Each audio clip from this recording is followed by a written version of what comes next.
Okay. Wonderful. So let me start sharing the PPT.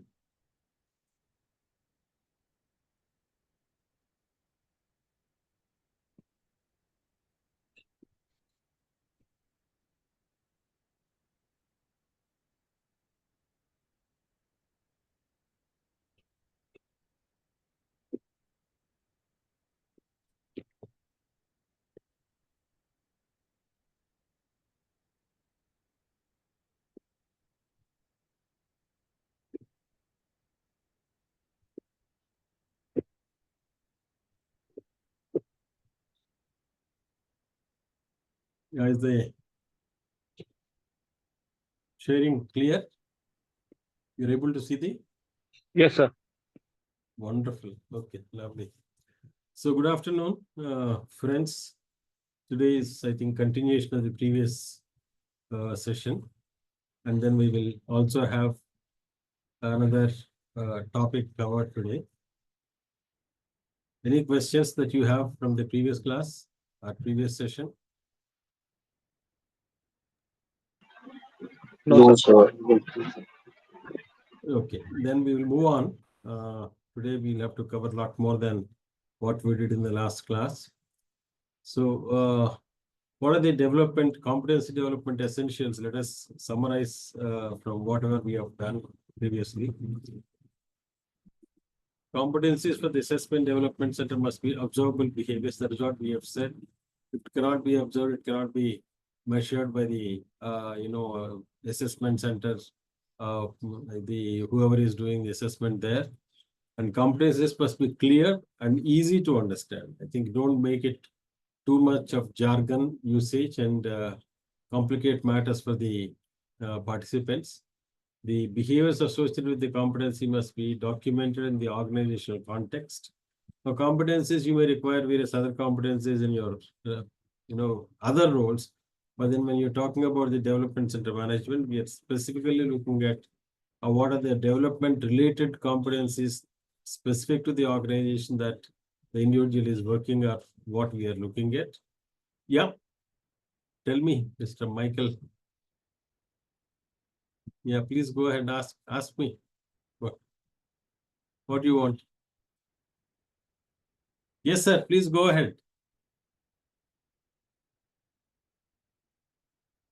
No, you're not audible.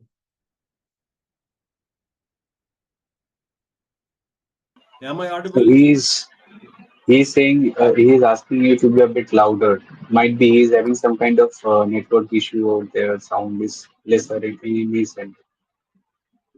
Okay, you want me to be a little more louder, is it? Yeah.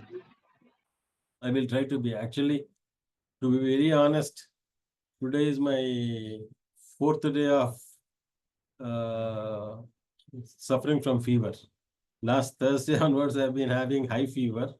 So 103, 102, 101, and yesterday onwards, normal. So I will try and see what best can be done. But say, voice is clear, sir. I think it's fine.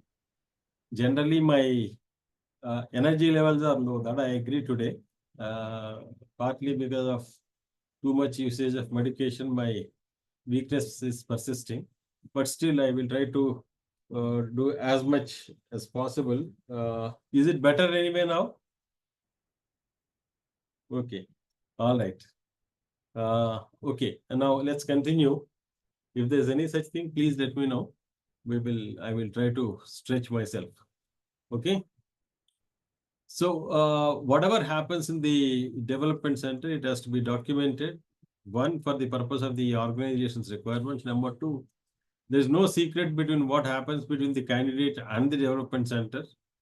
Usually it is also shared with the candidate concerned so that he knows where he stands, and then he gets some feedback about what his competencies are. So the behavioral indicators must be discrete. The action statement must be related only to one competency at a time. And I think we gave last time the example, you should not mix multiple competencies into one. You should not say that, he is focused or she is focused on setting and achieving goals. Setting goals is one competence and achieving goals is another competence. Most of us are very good at setting goals and we don't do very well in achieving goals. I think that's the fundamental difference. So you have to keep them separate so that the organization understands, the analyst presents it in this way, and the organization understand what is the difference between these two, and they will take a call on that. Competencies must apply to every individual. If you are using a particular competency being measured for one individual, the same should be measured for all other individuals, whoever is part of that particular, operation, and you cannot discriminate between one to the others. Okay.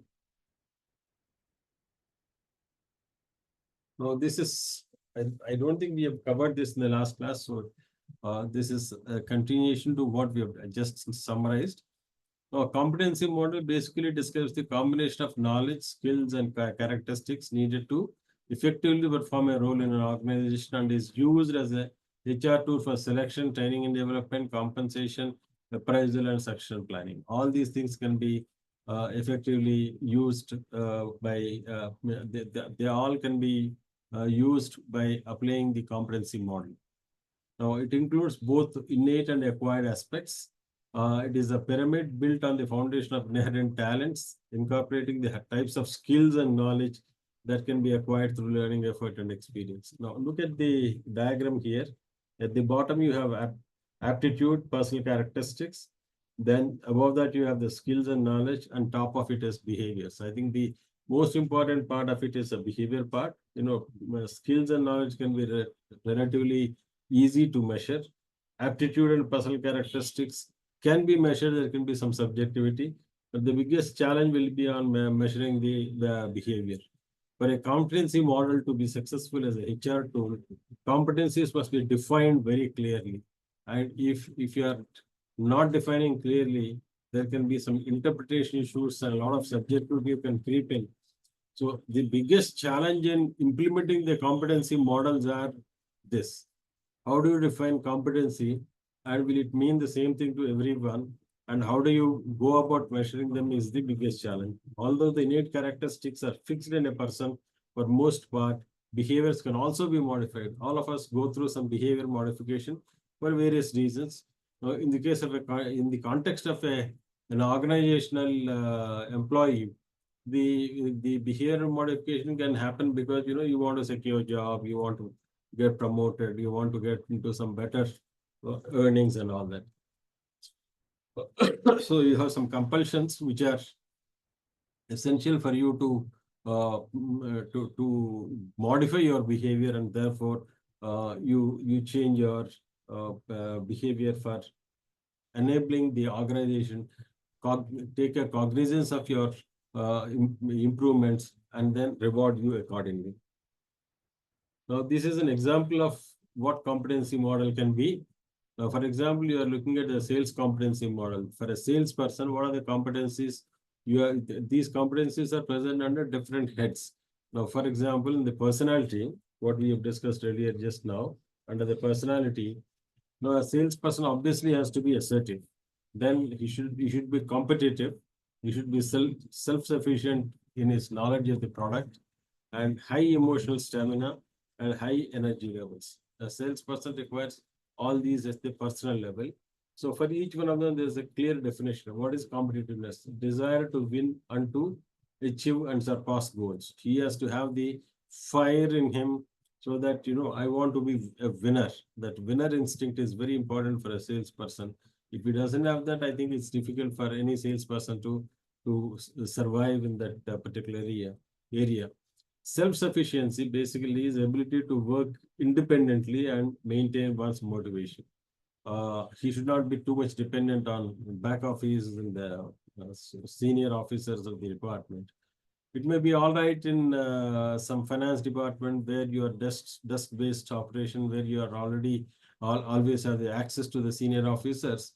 But in a sales kind of an operation where you have to have field job, unless you are self-sufficient, it's going to be extremely difficult to perform. Similarly, high energy level, ability to establish and maintain a fast pace and tempo. Sales jobs require that kind of a drive, lot of push is required.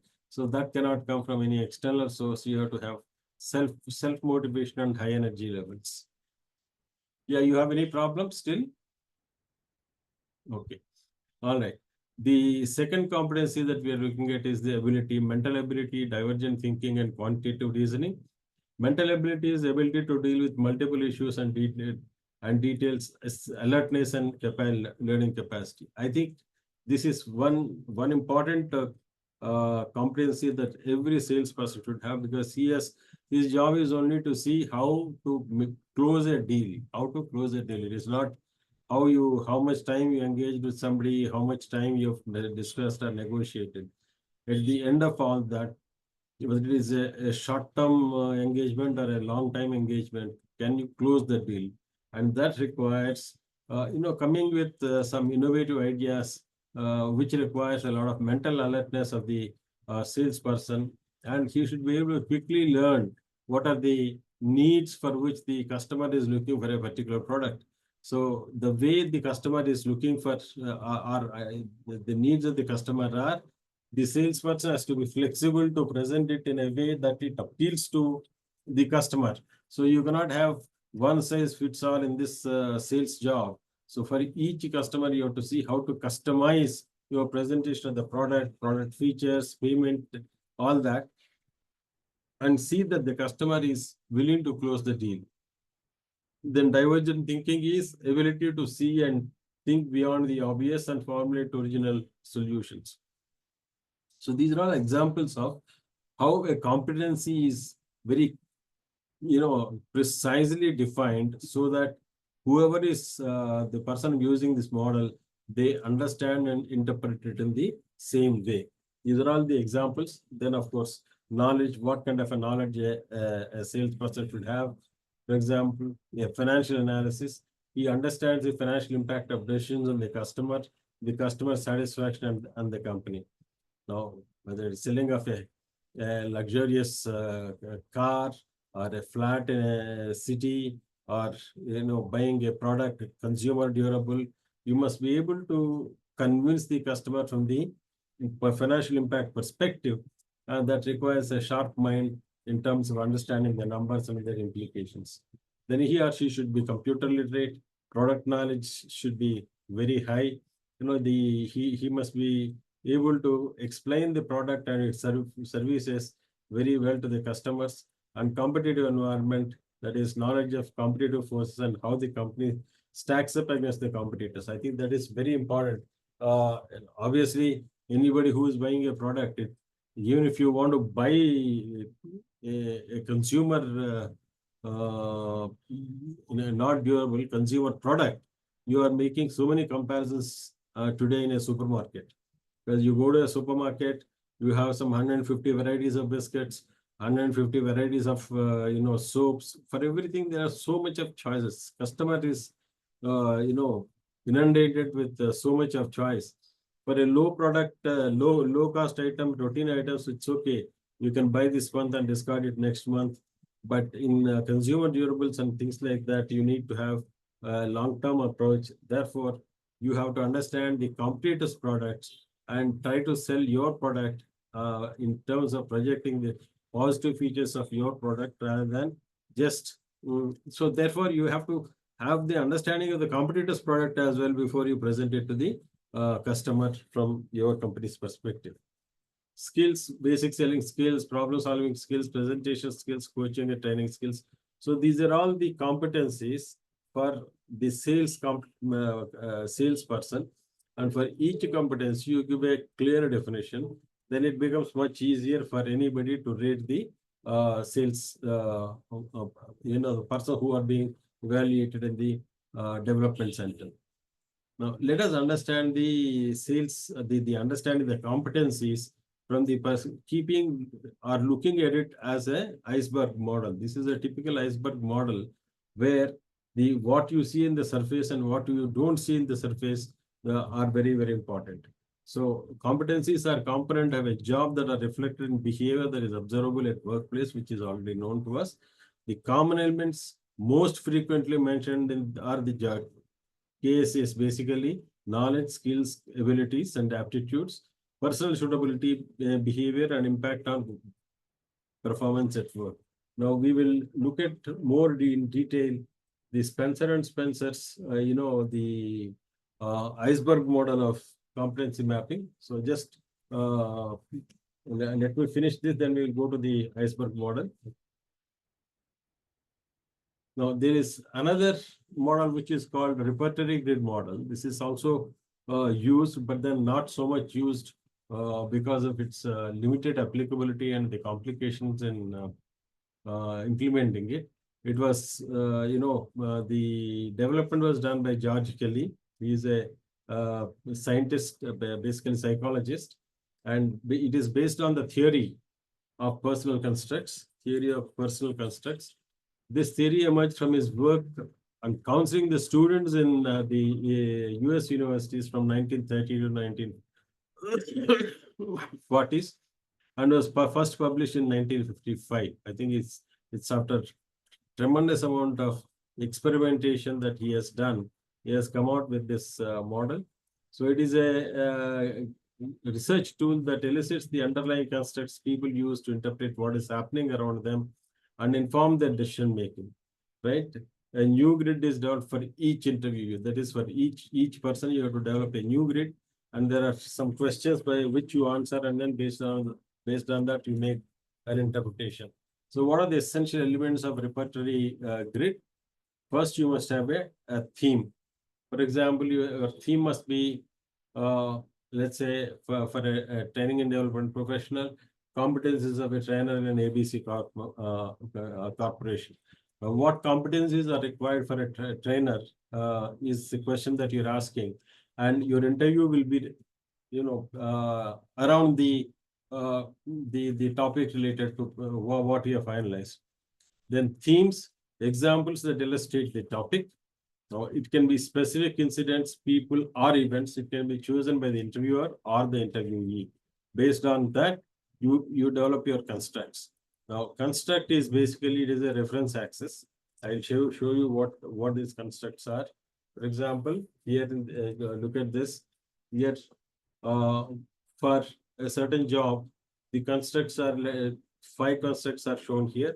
The first one says customer A, customer B, customer C, customer D, like that. It depends on how many customers you're trying to take in. Then less complicated decision-making structure or more complicated decision-making structure. In fact, how do people decide when you want to buy let us say a television or a washing machine? How do you decide who makes the decision at home, in your opinion? Ladies, I mean, like mother, wives. No, in a family, you're Acha, you're spending, say, let us say about a lakh and a half or so on a TV. Who is the decision making done in a family? the person who is going to buy that. Is he the decision maker? Generally, in Sir, it depends on the situation. like, It can vary. Suppose like if the person is what kind of purpose he is going to complete with that. I mean, like the if I am buying a TV, what kind of purpose it will serve? no, That obviously will matter. family purpose, no. Yeah, when like somebody is going for a 3D TV for an entertainment purpose, so basically for the entertainment part. But somebody will go for a basic TV just to watch news and all to stay updated. So the purpose can differ from I person to agree, but person. finally, who takes the decision on to buy which brand, what price, which store? These decisions are made how? The person who is buying if he is actually gonna spend the money, he will decide now what kind of budget I'm having and this is what I'm gonna buy. This is the product that I'm gonna buy. Okay, Sometimes it can, yeah, research shows that even though it is all big budget purchases, still the children at home play a very significant role in terms of yeah, decide, here they do. right? They do, but the person who doesn't have any children out there, everybody is pretty much matured, having a middle aged, having a criteria of that.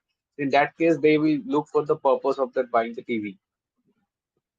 Right. So basically, some people For example, if I have to buy, probably, I'll be the sole decision maker. I don't do much of a discussion with, I just understand the needs at home, but then I don't spend much time in, discussing and rediscussing and all that. For me, it is a very simple way of deciding. Look at the product, look at the price, and uh, close it.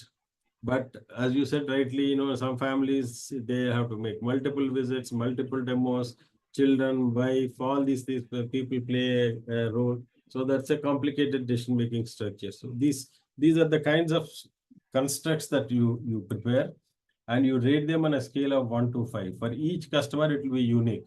For somebody, it may be Yes. 1, somebody, it may be 5, whatever it is. So you have two ends, less complicated to very complicated kind of a thing. Similarly, high level of key stakeholder involvement, and in the low level of involvement, prepared to invest in the relationship, not prepared to invest in the relationship. That means it's a one-time buying decision. You're just not bothered about what happens later on, and understands the financial benefits of a long-term relationship, does not understand the financial benefits. So you create these constructs and write two extremes of that. And for each one of them, you ask the rater to rate them on a scale of 1 to 5, right? So that is what it is. And each statement would be presented as an extreme. That is what you have seen just now. And then the ratings are usually from 1 to 5. And for each customer, then you have a sort of a profile created using the repertory grid. The advantage of that is it is flexible, and the numbers are easy to deal with. But the disadvantage is the numbers and the data analysis might seem a little overwhelming, leading to many HR practitioners not adopting this model as competency development. Now, this is to what extent it is useful, and from the utilitarian perspective, is it useful? I think the HR professionals feel that repertory grid may not be very useful, and therefore they think that this is not to be, practiced. So there are better models which are useful for the determination of the competencies, and therefore somehow the repertory grid has not been, it has not picked up. The critical incident method, I think you are all aware, we discussed also in the previous class. It was developed by Flanagan, and an incident is basically an observable human activity. Now, can any one of you discuss a critical incident from your experience in your office?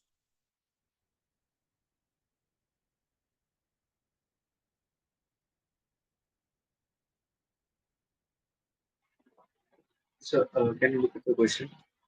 No, do you recollect any critical incident in your experience in your office, either involving you or involving somebody else, which you think is critical incident from the perspective of understanding the behavior of people?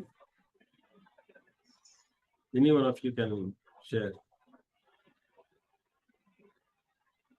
Behavior of people in terms of having a competency mapping thing, or No, competency mapping is done looking at the behaviors of people. Now, in uh this case, to identify the behaviors, you are looking at the incidents where people exhibit certain behaviors. okay.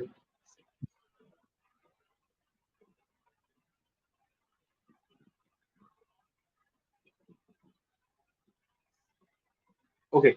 So recently we have implemented a new HRM software and LMS also in our organization.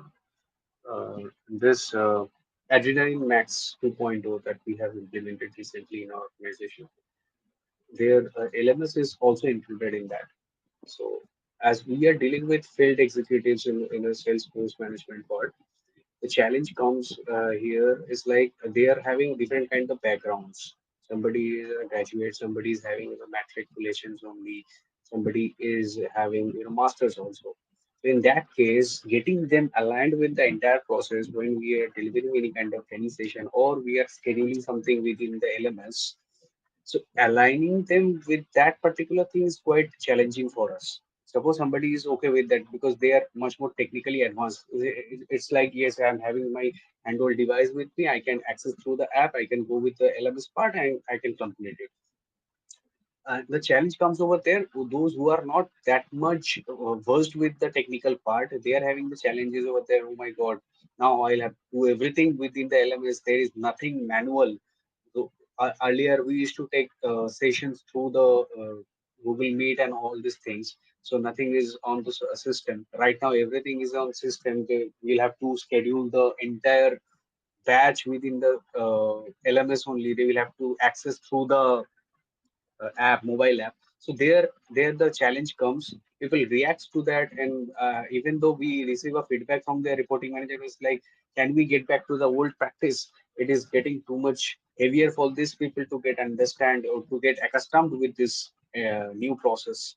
So the challenge comes over here to So what is getting the them onboarded with the entire process. Yeah. what are the behavioral aspects that you are referring to in this? The Dealing. behavioral access is like, sir, most of the people are that not that much interested to adapt to this new process. Somebody is this reluctant. It's like, oh, can we avoid these things? Again, we'll have to go through the LMS. Again, we'll have to complete this task within 2 days. So how will we be able to cope up with the entire thing in coordination with the Salesforce that we have to complete? So So this is something. how did the uh, person who is dealing with that actually perform? What did he do to get it implemented? So it is more like it was our responsibility only to make him understand the entire process. The task was assigned to us that like go for any retraining session to make them understand the LMS system, how they will be logging into those things, and what time we will be organizing the training sessions, how they will be completing their task within the LMS. So it's more of like we had to train them on time management also. That this is the way that you will have to work. This is the way you will have to complete it within this particular time frame. So these are the challenges that we had. Even though we had uh, used the experienced employees with the senior employees as their mentor, like when they will be doing that, the mentor will be guiding them through the process. The handholding will be there. So the once these people get into a handholding thing, once they are getting adjusted with the entire process, from the next time on the next month onwards, it will everything will be on a single line. Everything will be aligned. So this is how we have implemented that. The challenge, initial challenge was that to make these people understand with the entire process. Initially, they had some kind of mistakes, like we had implemented different kind of languages, 8 languages of throughout the India: Bengali, Marathi, Malayalam, Hindi. Everything was there. So the person who is not that much versed with the system, he wants to select Hindi. Unfortunately, he selected Kannada. So he could not do the entire LMS part because Kannada he will not understand anything. So that is the drawback for us. So to make them understand how to select that particular language and how to complete that entire process, that was our task, and that was quite challenging, because we are handling entire region having near around 300 employees. It's not possible for a training manager to go get into everywhere and having this done physically. So we had to connect through Meet or any kind of this virtual platform. So that was the initial challenge that we had. Behavioral aspects. Somebody was very much, comfortable with this. Oh yes, this is fine. I'm pretty much comfortable with this process. So this is how we had to manage the things. This conflict was there, like behavioral conflict was there. Somebody was okay with the process, and somebody was like, "Can we go back to the manual process that we had earlier?" So this is more like they are much more reluctant to accept the change within the organization. Very good, very good. Anybody else wants to share? Any critical incident from your office experiences?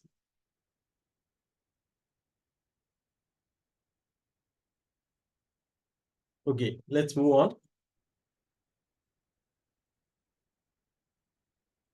Then we talked about the behavioral event interviewing method. This was developed by Hay Group or the R. McBear.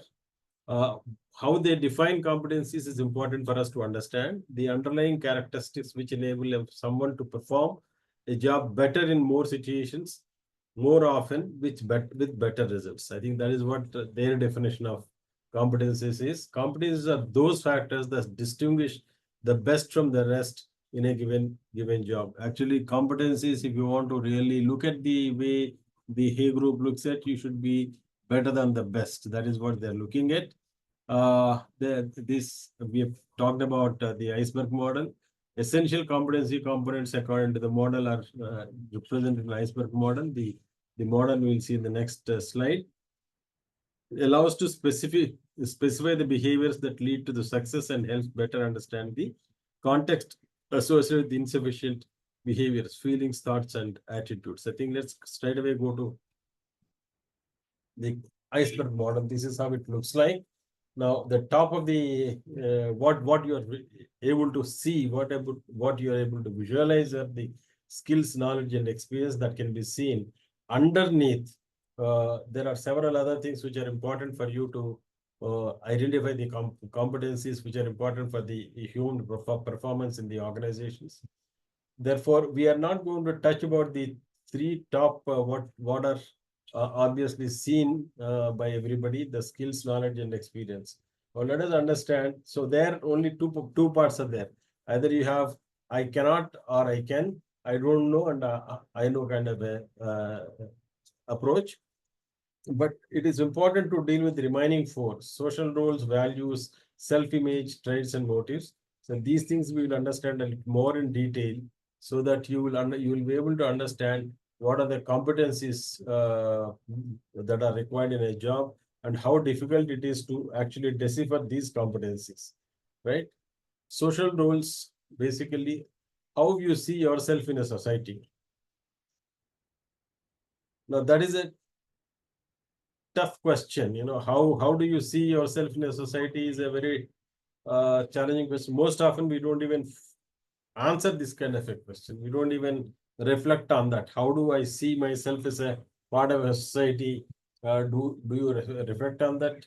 I don't think many people will do that. But it affects you the way you think you should do in a particular role. For example, each one of us are performing certain role in the organization. How others see yourself in that particular role is important to understand. It is a powerful driver of behavior. Ultimately, in organization, people behave not because of what they feel, but it is because of what they think others will feel.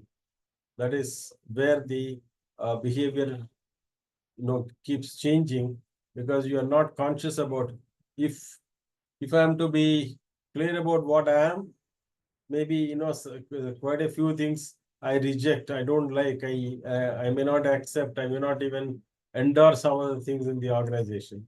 But still, I have to be very careful, because I need to protect my job. I need to make sure that I survive there, and hence you are conscious about what others who are around you, your seniors, your peers, your subordinates, how they perceive you in that particular role. So the social implications of your role are important. So it is formed and conditioned by our assumptions about the expectations of others, and in particular by what we assume important people and expect of the organization that we are working with. What do you expect? What do they expect of you? Definitely, there is no doubt our behavior with our boss, who matters for our people, appraisals, financial rewards, promotion, and all, will be definitely different from others who do not matter. So you have to understand what this social role is, and whether you value that or you don't value that. If you think that it is not valuable for you, then you have a care damn attitude. But if you think that it is valuable for you, you will pay very serious attention to how others think about you, including how others think about you, including in particular the bosses for you in your organization. Then self-image. I think all of us have some self-image of ourselves. These are they contain the positive, negative, or unconditional regard. Basically, you have a positive self-image or a negative self-image or an unconditional self-image. Now, the many elements of self-image are formed in the childhood, early childhood, even when we absorb messages from our parents, teachers, and formative influences. I think a lot of uh, our self is architected at the time when at a time when we don't even understand who we are, but the influence is already taking place. It is possible to access facets of self-image through structured reflection, but understanding how these became a part of our self-image will be difficult. Right now, what let's talk about in a same class or in the same organization, one person has very high regard for his boss, whereas the other person doesn't have any regard for his boss. He has I care two hooks kind of an attitude. Now, how do these people develop two different self-images? I mean, with these approaches. Now, one person has a self-image of respecting his boss. The other person has an image, I don't have to respect my boss. Where does it come from? Maybe he has seen something at home, from his, yeah, from his neighbors or somewhere. Yes, please tell me. So this is something where the reporting manager plays a big role. Sometimes it's more like, suppose within two this between these two reportees out there, the reporting manager is prioritizing a particular candidate more than the other one. So in that case, it happens because I have already experienced these things because this is something very much common nowadays. The reporting manager is inclined towards a particular employee, and he is actually favoring that guy, and he's saying like, "Bro, I will be supporting you through this and this and this." The moment somebody else is calling him up for any kind of support, he said like, "No, you do it yourself. I don't have time. I'm stuck up with all the other things." So that this kind of disrespect or kind of disalignment with the reporting manager happens when there is a negative thing coming up from the reporting manager. Everybody now, if I talk about the reporting part and the leadership role that they play in terms of achieving the target that they usually have, the reporting manager needs to be much more inclined towards managing their own team. Suppose he is discussing something with the reportees out there, particular reportee. So that should happen among the with the entire team. Sometimes we face that like somebody is having the update with him, but rest of the other team members are not having that. In that case, back of the mind, we think like, oh, the sir is favoring him. He is actually sir's his favorite one. So if anything What, happens, what you're saying is a bias. See, for example, yeah. self-image example, I will give you an So example. that is actually very much common nowadays. I mean, like disrespect and all these things. The kind of Example. I'll give you a much more simple example. hmm, Suppose you do well in your first exam in the school, maybe in the first standard. You are, for God, at first standard level, you don't even bother about what is competition and all. You don't even understand. But for good or bad reasons, you end up as a class first. Right? Then you have created an image of being a topper. So your self-perception is I am a topper. And the society also keeps on saying that you are a topper. And then that one self-image keeps you kicking all through your life. Whether you like it or not, you have to maintain that. hmm, And for maintaining that, you have to keep struggling. If I had not been a topper in my first, exam or the class or whatever, first class, if I am a mediocre or somewhere in the middle of the merit list, maybe I would not have this problem. I wouldn't perceive myself as a topper. Therefore, I'm okay with that. But being a topper once, that self-image comes and stays with me. I have to struggle all through my life to maintain that self-image of being a topper, right? But what you are talking about is a perceptual bias. hmm, hmm, Now, hmm. if two people join and one person is always favored by the cost compared to the other person, there are several kinds of biases. It could be any one of those bias. Maybe that person is from the same state or speaks on the same language, or he studied in the studied the same degree, whatever it has no rhyme or reason, there can be something that has appealed to the boss, and then his behavior may be appealing to him, uh, and or he may be staying in his neighborhood. Various reasons are there for these biases, and that is what we call the personal bias, perceptual biases, and these biases also affect the employees and their dealing with their bosses. But the self image is that you have created your own image. Sometimes, for example, several people, they tell me that we are dead scared of mathematics. Where do they get this feeling that you give them a small addition or multiplication, they have to open their calculator and do it, they can't do it on their own. So they have created a self-image, I'm scared of maths. I can't do maths, which intellectually may not be the correct one. Their intellectual capabilities are pretty good, but their self-image is that I'm not good at mathematics. Somebody else may feel that I'm not good at finance. Somebody else may feel that I'm not good at something else. You get my point, right? Those are the self-images. Now, it is possible to access the facets of self-image through structured reflection.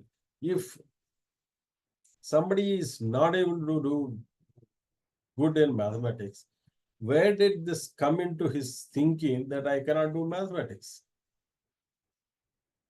At what stage of his growth? Somewhere something must have happened.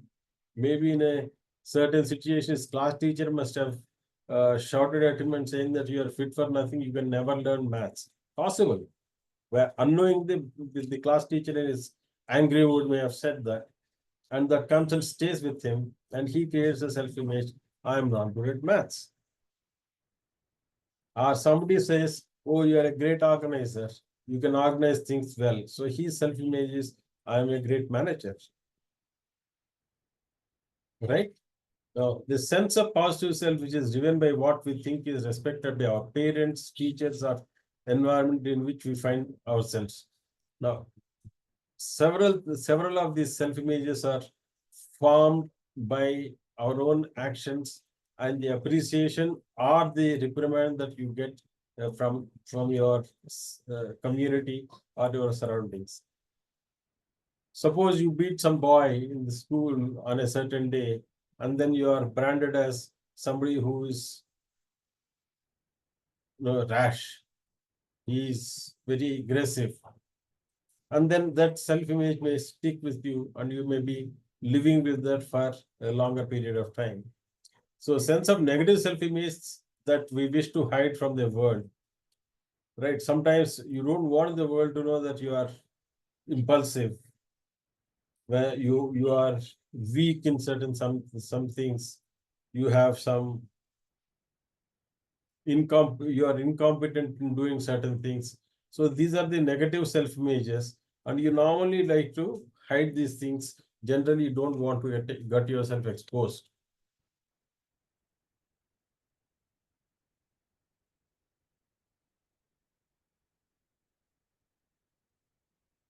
When you are dealing with the competencies, these underlying areas which are not so visible outside are very, very important. Sometimes you see among your own colleagues that they look absolutely fine on the face of it, but they have got negative attitude for the company. Sometimes they even sabotage the organization, which does not appear on the face of it, right? And the third sense of self is, it could be unconditional self, the part with which you are at ease despite or regardless of the external values in the past or the current world, right? Here, you would only like to project what you are comfortable with, and then the rest of it you are not going to project as far as the community or the society is concerned. Now, in all these cases, why are we discussing this? This model is important for us to, you can easily evaluate the skills, knowledge, and experience is much easier to decipher and evaluate, the social roles, values, self-image, traits, and motives are difficult to evaluate. So that is why we are discussing. Now, the coming to traits, they refer to relatively enduring physical, cognitive, and other characteristics that are habitual drivers of behaviors. They're all very, very important, and they are. It is important for us to pay attention to the traits while studying competencies. They underpin many of the successful and less successful aspects of our lives. Now, which traits make a person perform well, which traits do not make a person to perform well, is what is the focus of the discussion here. So you need to look at those traits. And for example, self-control is an example of psychosocial trait. They can be recognized in patterns of behavior. Some people have got good, very high self-control. Some others may not have. Some people have very high level of self-management. Others may not have. Right? Motives, they tend to be to determine the arenas in which we choose to engage. Motives orient our behavior, give us a buzz. Look carefully at our trait patterns and then link these to our leadership styles and other characteristics. Now, motives are something, again, it's very difficult to decipher. They're very difficult to decipher. If somebody comes and talks to you, for example, an employee comes and suddenly comes and makes gives you a proposal that I want to do so and so thing. Now, you only look at the proposal, but the motive behind that may not be very clear to you. So, but motives are important when you are looking at the competencies of persons. Several organizations, is pretty common that if a person wants to move out, the time they take a decision to move out, they come with some attractive proposals to the supervisor, presenting as if they want to do some good, but then ultimately their interest is to leave the organization. So they try to, I wouldn't say they try to misguide, they want to project a rosy picture outwards, but behind that, there is an intention to leave the organization. So these are the things that you need to look at, the underlying competencies which are important from the organizational perspective. Competency-based interviews, basically, these are the structured and and they are used they use behavior-related questions which will help the interviewer to assess the candidate from what are the competencies that you are assessing. That means you know the job profile, which is the job description, which is a part of the job analysis, and then you ask questions related to that. What kind of competencies will be able to help this candidate to perform well on the job, and ask those questions. Therefore, you are able to make a fair assessment of the competencies of the person to fit into a job. Now, ground rules for competency-based interview. Objective of the interview is to identify specific behaviors that create success in the organization. In fact, is any one of you in a role of regular selection of candidates for your organization? Do you participate in Yes. so do you have Yeah. an understanding of what behaviors are required for your job proposal? Yeah. Yeah. Yeah. How We do do it. how did you arrive at those competencies, behavioral competencies? So we have set parameters skills required to perform the job role. So we have Skills are particular okay. set. Skills are okay, but behaviors. Acha, behavior, we assess it through a psychometric test and also with the How do you throughout the know interview. for this job, these behaviors are required? How did you arrive at that? Sir, when we conduct an interview session, we ask them a particular set of questions. So based on that, how eventually not through the person professionally, but through the personal aspects also, we ask them questions about their personal life, who all are there in their family, how actually they get into No, all no. this What you're profession. describing is to identify the behavioral aspects of the Mhm, person. But mhm. for a particular job, Situ- Situational no, questions no, we ask. to be successful in a job, these are the behaviors I'm looking for. How do you know that? How did you arrive at that? So it's more of like we ask them questions on suppose we are having a recruitment drive of a sales executive. So we ask them questions like you'll be working on the field. Okay, It will now not let me matter. ask you the question in a different way. What are the Hmm. behavioral competencies of a sales executive? If he customer interaction, then whether he is able to cope up with the entire process or not, and we go with that. That thing is like whether he will be able to stretch throughout the shift or not, Ah, or he's much more talkative, whether he's having that kind of quality, whether he's interactive or not, whether he's maintaining the eye contact with the how, interviewer or how not. many salespersons are there in your organization? 7,000 Approximately. approximately, yeah, 7,000 people are out there. So it's more of like 10,000. Yeah, it's a company who is having a 10,000 employee strength. Okay, let us say even 1,000 employees in Yeah. sales. Let us assume that. Uh, Now, for these competencies that you're describing, first of all, are they scientifically arrived? These are the competencies. If the people whom I am recruiting with these competencies will be fairly successful. Has it been done scientifically and then arrived at number one? Number two, have you defined whatever you have just now said very clearly, precisely, the way I have shown you the previous slides, and that is documented with precise definition. And irrespective of the people who are interviewing or who is participating in the selection process, do they understand it in the same way? If it is not done, there can be variations in terms of understanding. The competencies may not be standardized for across the set of people that you are looking at.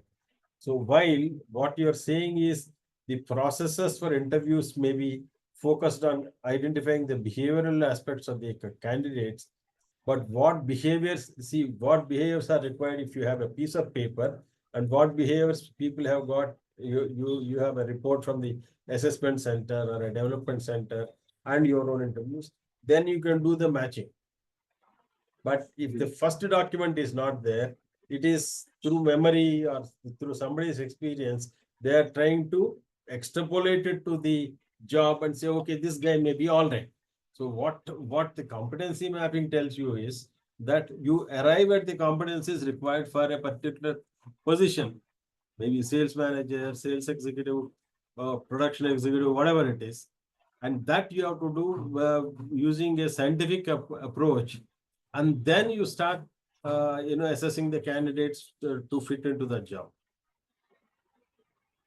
You get my point? So from our discussion, what I see is the second part is clear to you, to me. The first part is not clear to. Maybe you are assuming that you are all aware of the competences required through your own experience, but that is not a very well documented competency model. yeah. I don't know whether Like I'm right or wrong, I don't know, but this is what I am hearing from you. yes. So basically, these are the positions very much like executive or senior executive level. Now, when we are hiring for a managerial level or deputy manager level position, so in that case, the selection process is quite different. No, true. That is why you have got leadership competency framework and technical competency framework. At the Yes. lower level, it is more of technical competence. For example, the sales Mm. guy is more of a technical competence that is required. We are not going to assess his leadership competencies at all, right? But Exactly. and similarly, for a leadership role, we are not going to assess the technical competencies the way it is done for the lower levels.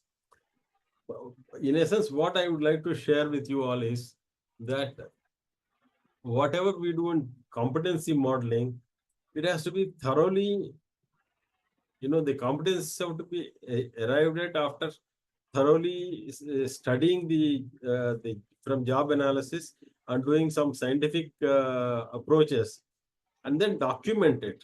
After documentation, then you can start matching the individual competencies to the job profile required competencies, and then you can take a decision. Without the document, if you are trying to do, things can go haywire, because today you are there, for example, you may have a deeper understanding of it. Tomorrow somebody else comes into that same role and he may not know much about the competencies and the competency mapping. Then it becomes in a trial and error method. Yeah, Yes, sir. right. Okay. Now, so the objective of interview is to identify specific behaviors. So you must have a predefined behavior. Please understand, within the same organization, for different departments, the level may be the same. For different departments, the competency requirements could be different in terms of behaviors. So you have to distinguish and see what is unique for each department again. The purpose and intended outcome should be communicated to the participants of the process. Participants themselves must have been with the organization for at least 10 to 20% more than the average tenure of the employees, and they should be considered as successful. When you are trying to identify the competencies required for a job role, obviously you are trying to you are trying to study from the existing employees who should study, who should be the part of your samples. People who are considered to be successful are star for performers, and if not, if you don't have them, at least average people, but you should not take somebody who is a failure. So from there, you decipher from their interactions in a scientific and systematic manner, you decipher what competencies made them successful. In your own organization, if you look at, some people are more successful than the others. First of all, you need to define what is success for a particular role. And then, who are the people who are considered to be star performers? Interact with them, understand what competencies they possess. Then you call out the competencies of various people and then synthesize them and say this, these are the competencies which will make the job role successful. And then look for people with those competencies so that your successful people, the successful employees in the organization will increase. See, at the end of the day, what are we looking at? We want, ideally, we should have 100% employees to be successful. But that is too much of an ideal. No organization is perfect in the world. So if you've got maybe some 30-40% of the people who are successful in that role, excellent. I think that is a great achievement. And year after year, you refine the process and gradually increase it to 50%, 60%. I think you have done extremely well. I don't think any organization ever existed where everybody is a successful performer. There are failures in every organization. Okay. Now, in the competency-based interview, how does it happen? Specific set of questions should be predefined and identified. Questioning must be detailed, oriented, gather as much data as possible, because we are trying to, cull out the competencies from the study. Jargon must be avoided as far as possible. Data must be focused on the last 12 to 18 months of performance. Interviews must be recorded and detailed notes must be made, because if you want to go back for any purpose to revisit the interview, you should have the recorded interviews.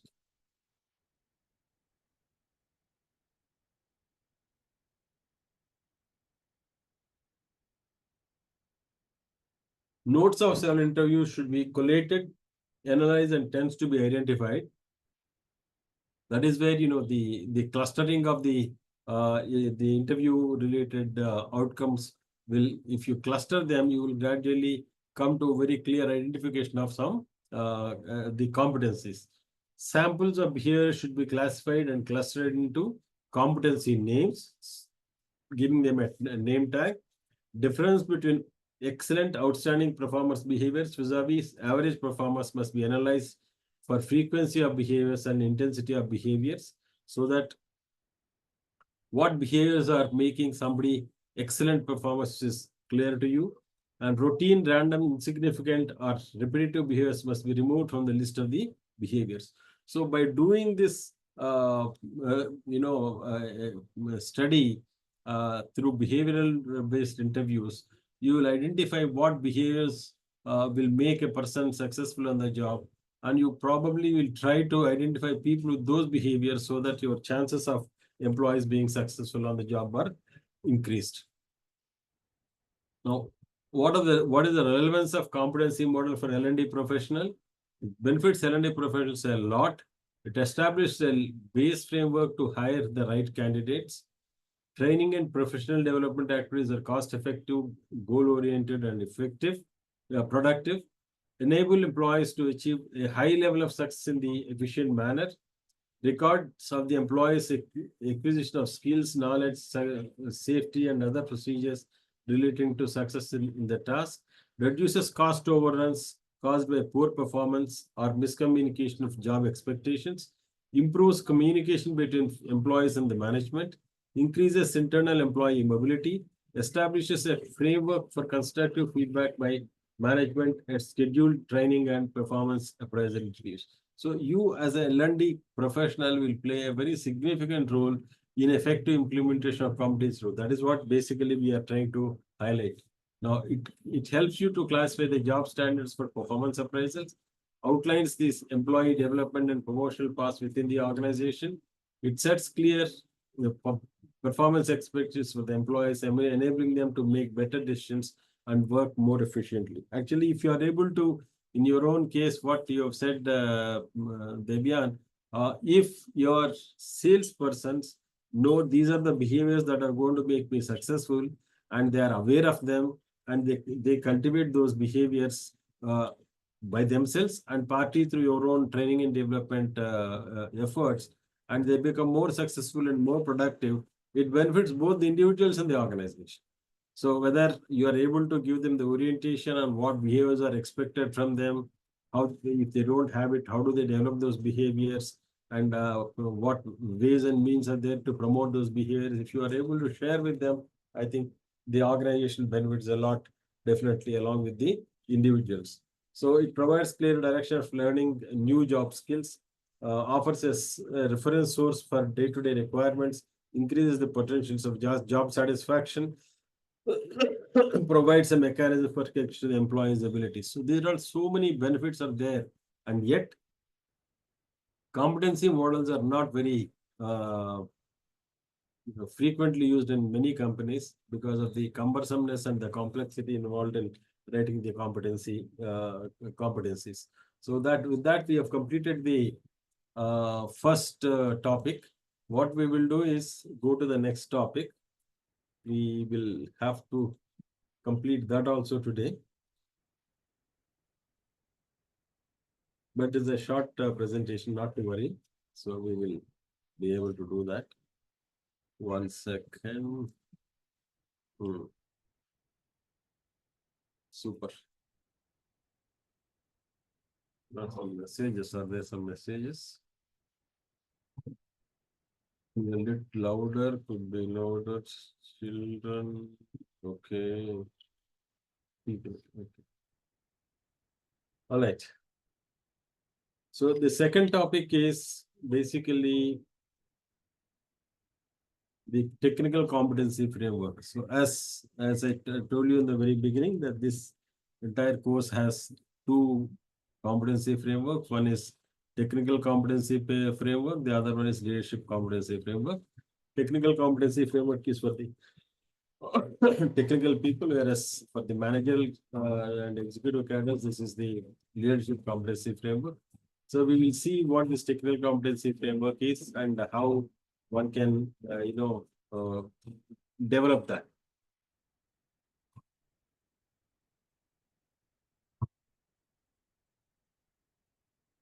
Am I audible without any disturbance? Yes, sir. Yeah, okay. So technical competency framework, or TCF, to call it in a short form, or functional competency framework, which is an alternative to that, is important for role holders to perform jobs successfully. If only, in fact, in many organizations, even for the L&D department, many of these people will not have properly defined technical the frameworks properly defined. Yes, sir. Jigarji, you want to say something? No, nothing. Nothing. Suddenly you switched on your. Yeah. You thought you have something to No, contribute. no. Okay. Just wanted to be available. Wonderful. Wonderful. Okay. These are not the qualifying or hygiene factors for performing the role. Rather, knowledge, skills, and process abilities create exceptional performance in the role. For example, behavioral competencies. What are the behavioral competencies that you look for in people? One has to be courteous, motivator, supervision ability, punctuality, maintenance, confidentiality.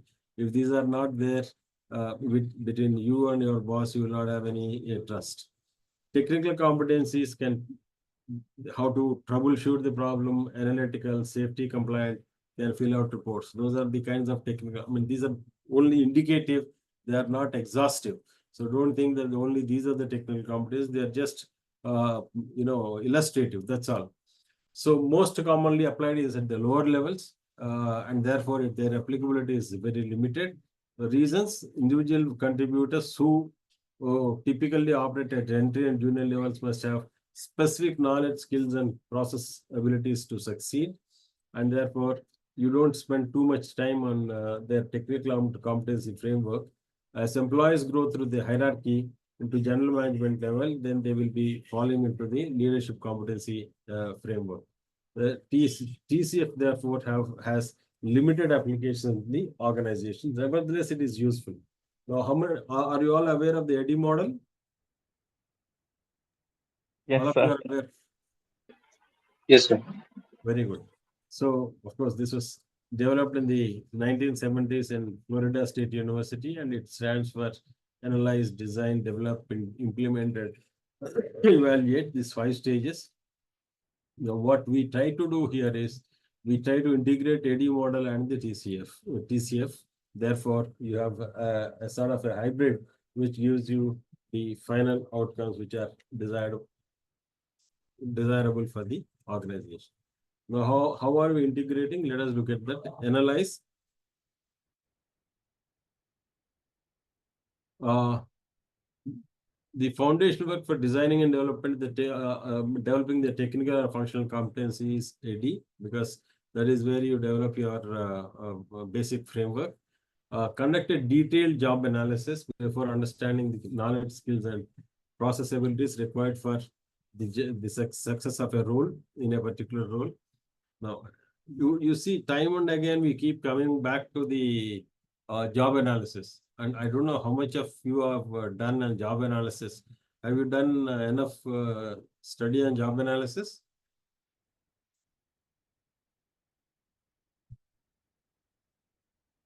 In any other course? But if you've done it, is fine. Otherwise, I think you all must acquire yourself the a deeper understanding of what a job analysis is, because job analysis is the foundation on which the entire organization is built. That is how it is. How I deal with students, those who are,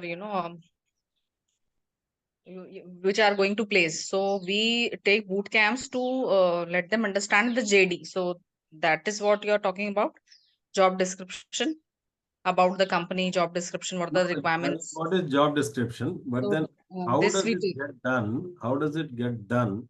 See, when we are trying to integrate AD and TCF, one of the important things is what are you trying to do? You are trying to create the framework of competencies for a certain particular role. Now, here you are not looking at somebody being hired for a position. You are creating a framework for the position. So No, sir, requirements are already there. We just find the competency that who will be the best fit for this job role. it is like they are the users at the moment in that case, but you are the designer. You have to also know how to arrive at these things.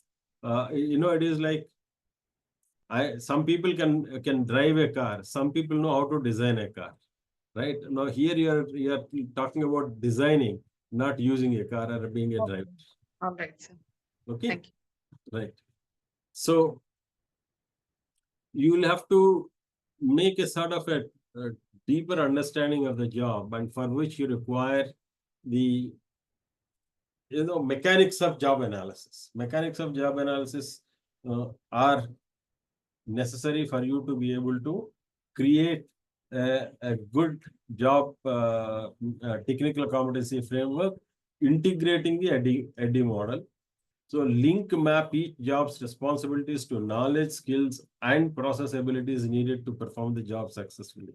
A simple thing, if you have to create a technical competency framework for, let us say, the security staff of your organization. Maybe your office has some 200 security staff, and they're all at the entry level, the lower level. So they require mostly technical competencies. So unless you know what their job profile is, derived from the job analysis, what are the various activities they do, and then link it to the competencies required under different constructs, it is going to be difficult. So it cannot be done in a ad hoc manner. So rank technical competencies to identify their criticality for the success of the job. Now, if somebody has to be successful in the, let us say, security position in an organization, for a security personnel, what is success meaning? You know, for a marketing manager, we know the success. You have the sales, you have the profitability, you have less customer complaints. By and large, these three will determine your success rate. The fourth, if at all you want to look at whether you are able to lead your team and the turnover of the team is maybe below 10%, then you are successful. It's much easier for us to understand. For this technical staff, the people are working at the shop floor. What does success mean? What does success mean for us? So, sir, maybe the things that are retained in the place. If we talk about a security person, then security person should be able to be agile. He should be able to match up with the number of people who are allowed or entering or departing there. He should be able to maintain a record of people coming inside, able to watch the CCTV footage. Then no thefts or illegal people should be able to get inside. Maybe these type of parameters should come into his criteria as a security person. Yeah, but then you have to divide them into some constructs under some Categories. physical abilities, their mental abilities, then their External mental. technical capabilities. Like you said, no, they have to watch the CCTVs. They should navigate from one camera to the other, make observations, take some snapshots, like those things. Then, you know, as a part of the security staff, have to be emotionally very, very stable. You know, they cannot be abrasive. They cannot be, you know, impulsive. So there are some mental conditions that are important. So you have to classify them into different constructs. Pockets. Under each one of them, you have to write what are again critical for that position, and then give a clear definition of, you know, for example, physical ability. He should have the physical stamina. Fitness part. Yeah, fitness part. So he should be able to, he should have the energy to stand and do the work for 8 hours a day or 10 hours a day. All those, you know, whatever goes along with that. Parameters that were. If you don't do that in a very systematic way, you may not it may not lead you to anywhere. Right? Yes. Okay.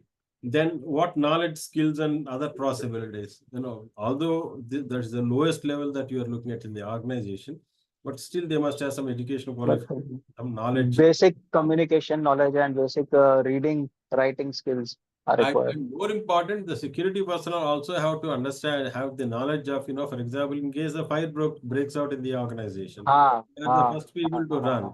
So they should have the understanding of that, dealing with the first, you know, any fire accident happening, how to operate the fire hydrant system, various things that go along with. So you'll have to really look at what all goes with that. That is where the job analysis is so important. It looks at all the aspects that a job requires to be, for them to be effective in their performing the job. And then thereafter you have to start doing this mapping the AD model to the technical competency framework. Okay. Then you see, job analysis is a very highly technical matter. It's a kind of a super specialty within HR.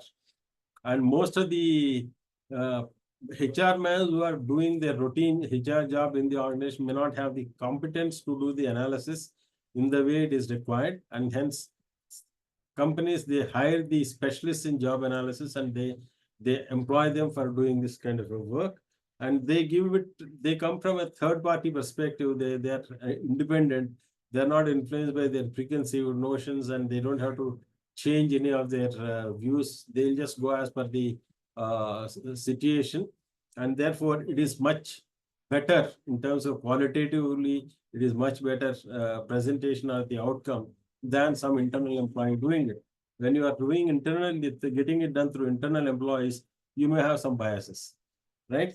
There can be challenges if analysis is not done by asking probing questions in the later stages when assessments are to be done. So that is why the entire fulcrum of the competency framework is going to be on the job analysis. And if you are not thorough in that, obviously your other parts will go wrong.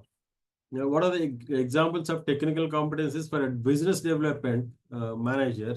A technical competency for sales professionals. Fraud detection and control, a technical competency for accounting and finance professionals.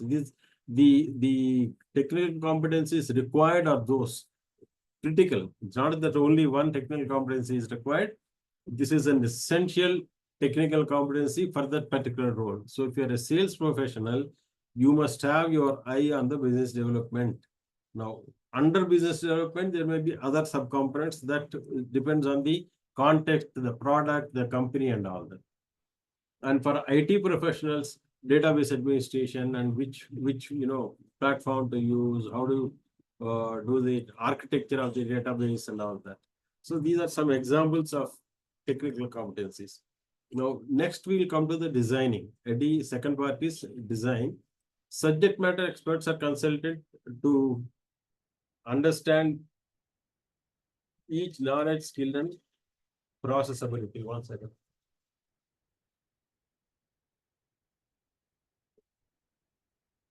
I don't know, because of my fever or whatever, my tongue is getting dried frequently. Therefore, I have to keep drinking water. Maybe because of the medicines that you are taking. If you are taking some medicines for dry cough, now it will dry your entire mouth. It will be there for a couple of days more. I'm only living on medicines last few days. I'm eating only medicines. You will get better soon. Hopefully, I think I should be better soon. Otherwise, Yes, it's difficult, Yeah. Then use the consultants, whatever the information that he has been able to identify. Write the competencies in a way that is best suited for your needs, and map to each work level to cover all the positions. No, this is important. I think, you cannot achieve perfection in a role. So in each role, even the competencies have to be developed over a period of time. You cannot have a super salesman in the very first year, right? Who's the jig juggler now? Is that the super salesman? Right? You can not everybody can reach that stage in the very beginning. So you create the competencies. What are the competencies at the beginner level, intermediate level, advanced level, and expert level? So gradually let people move from one level to the other level. I think that's a very good way of developing people. And that is where the L&D plays a very important role. So create competencies, then create competencies into 4 levels. And for each level, you differentiate what is important for that particular level, and let people develop from one to the other level. The third one is the third D is second D, and third letter is development. Document detailed definitions and indicators for each technical competency, which we have seen previously the definitions.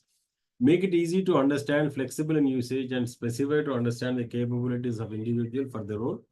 Take care to ensure that organizational language is reflected and that all acronyms are clearly defined and formatted in a manner that every employee can easily understand. See, why is it important is because at the end of it, you may not be doing this entire technical competency framework creation yourself. You may give it to a development center which is outside your organization, not necessarily that the DCM is inside your organization. And therefore, if you are using any acronyms and all, it is difficult for third party to understand. So clearly define. I think the writing of the document should be so precise that anybody reading it from outside is also able to decipher what you have written. Then implementation. Introduce technical competency framework across the organizations through workshops, awareness sessions. Now, when you start doing it, people will have a lot of apprehension. The first thing that will come to the mind of the people is that, am I targeted and am I going to retain this job or not? Under the guise of technical competence and all that, are people going to be removed? So this kind of apprehension will always be there. Any change in the organization, people will start questioning there will be resistance, as some of you have said. So therefore, you have to create a lot of awareness camps and the good about what you are doing and how it is going to benefit the individuals. See, it is beneficial to organizations is fine, but if you just say that it is benefiting the company, people will not buy that. You should also tell them how it is going to benefit them individually, and then there will be a buy-in from the employees. All employees covered in the TCF should be sensitized about the relevance and usage of the framework and how it is beneficial for them. The framework can be implemented across all people practices, like from recruitment to succession planning at every stage. The frameworks can be used in every aspect of the human resource management, and they have to be made aware of that. It is not that the framework creation is not a one-time event. It is a continuous effort. You will keep on, it is on a rolling basis. Then evaluate after you launch the technical competency framework. You evaluate its efficiency, validity, relevance, and reliability. If you are not satisfied with some part of it, I think you'll have to go back and revisit and redraw it. TCF is an evolutionary document and should be updated regularly. Frequency of updating depends on what kind of industry, what kind of organization you are in. So that is a decision to be taken by the organization. Now here, for evaluation purpose, you can use the Kirkpatrick's model of evaluation to some extent. What are those 4 levels? There you have some learner reaction, then behavior, the learning. First is reaction, then learning, third is behavior, fourth is results. So likewise here you can have first learner reaction. How are employees reacting to the technical competency framework? Are they having a positive experience? Are they able to spread the good news about it in the organization? If there are any fears of them, then you have to allay those fears by addressing those communication requirements. Then skills and knowledge. Are employees able to use this framework to enhance their knowledge, skills, and process abilities?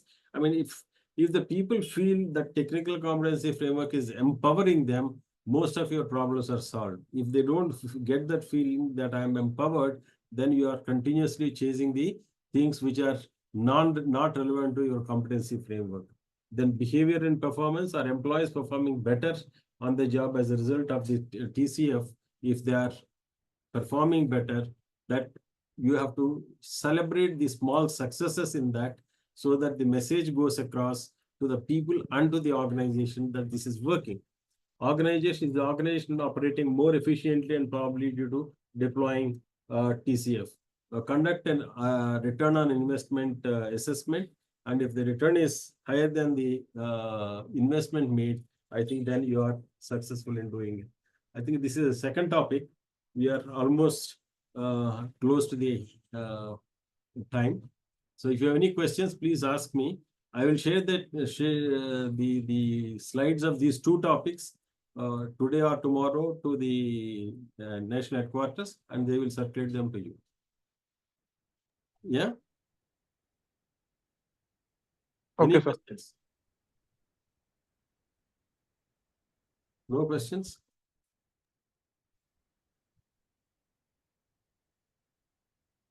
Are you able to? question. Yes, ma'am. No questions, sir. Okay, thank you. So good. We will then meet again. When is our next session? Next Sunday, no? Next Sunday. Yes, sir. Next Sunday we will meet.